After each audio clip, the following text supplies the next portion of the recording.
Hello, কেমন আছেন আপনারা সবাই? আশা করছি ভালো আছেন। তো আমি এখন যেটা দেখাচ্ছি সেটা হচ্ছে চকলেট বক্সগুলোকে কীভাবে মেকিং করতে হয় সেটার কিছু অংশ। তো বক্সগুলোকে আমি আমার প্রয়োজনীয় মাপ অনুযায়ী ড্রয়িং করে নিয়েছি। এখন সেই বক্সগুলোকে আমি কেটে নিচ্ছি। এটাকে খুব সুন্দর করে কাটতে হবে যাতে ফিনিশিংটা সুন্দর আসে। তো সেক্ষেত্রে আমি 4টা বক্সকেই সুন্দর করে কাট করে নিচ্ছি। এটা করার পর আঠা লাগাতে হবে। তো যেহেতু বক্সগুলো খুব নরম হয় এই জন্য আলাদা আরেকটা পার্ট দিয়ে বক্সগুলোকে হার্ড করার জন্য এই প্রসেসটা ফলো করছি। এর পরবর্তীতে প্রিন্ট পেপার দিয়ে আমি হচ্ছে বিভিন্ন লাভ শেডের মাধ্যমে ডিজাইন করে নিচ্ছি। এটা যেহেতু একটা কালো বক্স এই জন্য আমি হচ্ছে এখানে এই সাদা রঙের মতো যে পেপারটা সেটা অ্যাটাচ করছি। এক্ষেত্রে বিভিন্ন রকমের পেপার হতে পারে। তো এখন আমি যেটা দিচ্ছি সেটা হচ্ছে একটা সাদার মধ্যে পেপার এবং এর পরবর্তী পার্ট হচ্ছে যে এগুলোকে একটু কিছুটা সময় শুকাতে দিতে হবে। তো আপনি দেখতে পাচ্ছেন এটা বেশ সময় সাপেক্ষ একটা ব্যাপার। এগুলো করতে বেশ অনেকটা সময় লেগে যায়।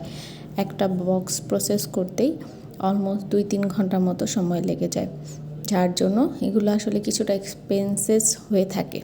তো এখন যেটা দেখতে পাচ্ছেন সেটা হচ্ছে আমি বক্সগুলোকে অলমোস্ট শেষ পর্যায়ে আঠা লাগানো হয়ে গেছে। তো এইগুলো আঠা লাগানোর পর আমাকে কিছুটা সময় দিতে হবে এগুলো শুকানোর জন্য। এর পরবর্তীতে যেটা করতে হবে বক্সটাকে ভাঁজ করে নিতে হবে।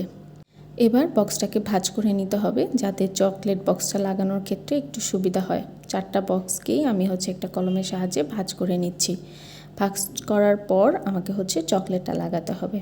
তো আমি এখন যেটা করব সেটা হচ্ছে একটা রিবনটাকে সেট করে নিচ্ছি বক্সের কাভারটাকে ডিজাইন করার জন্য। কাভারের রিবনটা লাগিয়ে আমি হচ্ছে এটার বিভিন্ন ডাইস দিয়ে নাম বা যে কোনো উপলক্ষে যেটা করতে হবে সেটাই আমি করে নিচ্ছি। সেক্ষেত্রে এটা হ্যাপি বার্থডের নাম ছিল, সেই নামটা আমি বসিয়ে দিয়েছি। যেহেতু এই পেপারগুলোতে কোনো গ্লু থাকে না তার জন্য আমি হাতে একটু গ্লু নিয়ে সেগুলো সেট করার জন্য আপনি যেভাবে দেখতে পাচ্ছেন এভাবেই করছি। তো এর পরবর্তীতে যেটা করতে হবে সেটা আমাকে করতে হবে যেটা চকলেটটা লাগাতে হবে। তো চকলেটটা লাগানোর প্রসেসটা খুবই ইন্টারেস্টিং, এটা আমার কাছে খুবই ভালো লাগে। তো আমি এটাকে চকলেট লাগাচ্ছি। ফার্স্ট লেয়ারে হচ্ছে ডেইরি মিল্ক চকলেটটা দিচ্ছি, সেকেন্ড লেয়ারে দিচ্ছি স্নিকার্স এবং থার্ড লেয়ারে দিচ্ছি কিটক্যাট এবং ফোর্থ লেয়ার সবচেয়ে ছোট চকলেট যেটা সেটা হচ্ছে চকোলেয়ার একটি চকলেট দিয়ে বক্সটাকে আমি কমপ্লিট করে নিচ্ছি। এবং এরপর যেটা করতে হবে বক্সটাকে হচ্ছে একটার সাথে আরেকটা অ্যাটাচ করে দিতে হবে। তারপরে আমার চকলেট বক্সের প্রসেসটা কমপ্লিট হয়ে যাবে। তো এরপরে যেটা করতে হবে বক্সটাকে উল্টে তার যে উল্টা পাশে আমাকে হচ্ছে আঠাটা লাগাতে হবে। তো এখন দেখতে পাচ্ছেন সেই প্রসেসটি ফলো করছি। আশা করছি আমার ভিডিওটি ভালো লেগেছে। ধন্যবাদ সবাইকে।